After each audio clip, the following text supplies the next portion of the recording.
Morning Business, le débat.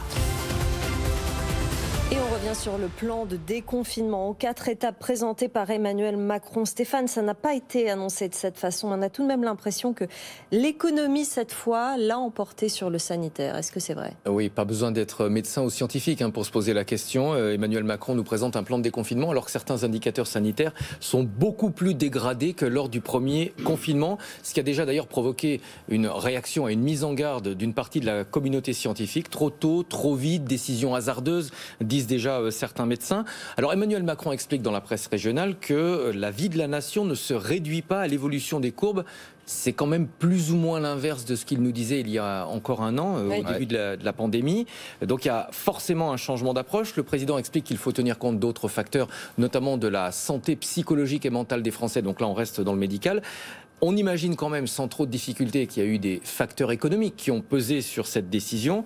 Emmanuel Macron n'a bien sûr pas dit ouvertement que notre économie ne pourrait pas supporter un confinement pendant des mois. C'est pas du tout l'idée que certains se font de la France.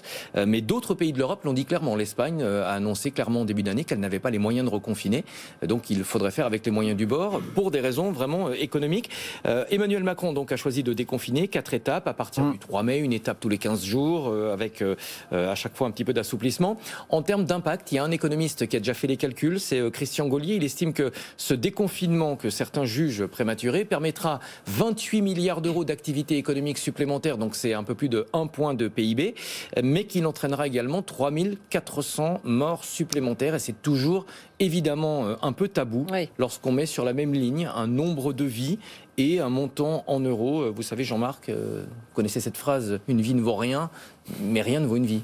Oui, ce que je trouve intéressant dans le débat, c'est qu'on oppose effectivement l'économie à la mort. C'est-à-dire, on dit voilà, il faut sacrifier effectivement un train de vie, un bien-être de l'ensemble de la population pour éviter des morts. Or, je pense depuis le début que nos dirigeants ne sont pas dans cette logique-là.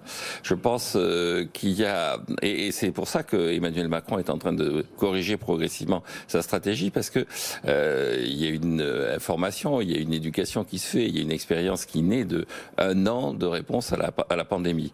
Donc ils avaient commencé en se persuadant que, et on leur avait dit, je passe sur la période où c'était une grippette et où un certain nombre de scientifiques, puisque la communauté scientifique s'indigne, mais c'est la communauté scientifique qui avait lancé le mot grippette, les médecins qui avaient lancé le mot grippette. Donc je passe sur cette période-là, il y avait l'idée qu'il y aurait une sorte de, les 55 jours de confinement nous débarrasseraient quasiment ad vitam aeternam de la maladie. C'était, on faisait un sacrifice qui durait 55 jours et après, la vie reprenait comme avant. D'ailleurs, elle reprenait pas exactement comme avant, mais elle allait être écologique, solidaire et souveraine. Donc, la maladie était écartée de l'été dernier. Bon, donc la maladie revient et qu'est-ce qu'on tient comme expérience ? Je prends 3 pays, la Suède, le Royaume-Uni, la France.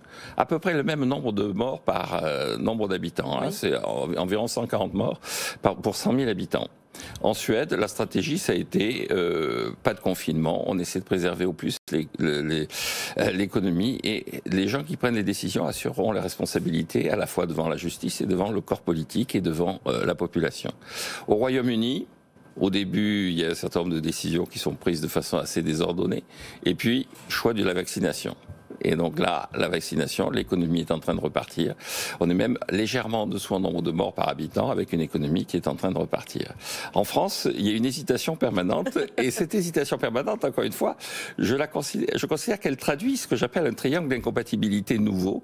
C'est-à-dire que ce triangle d'incompatibilité, il est entre secouer l'hôpital, remettre en cause l'hôpital, le fonctionnement de l'hôpital, augmenter le nombre de lits de réanimation, le nombre de lits de réanimation n'a pas augmenté, ou considérer que l'hôpital était intouchable.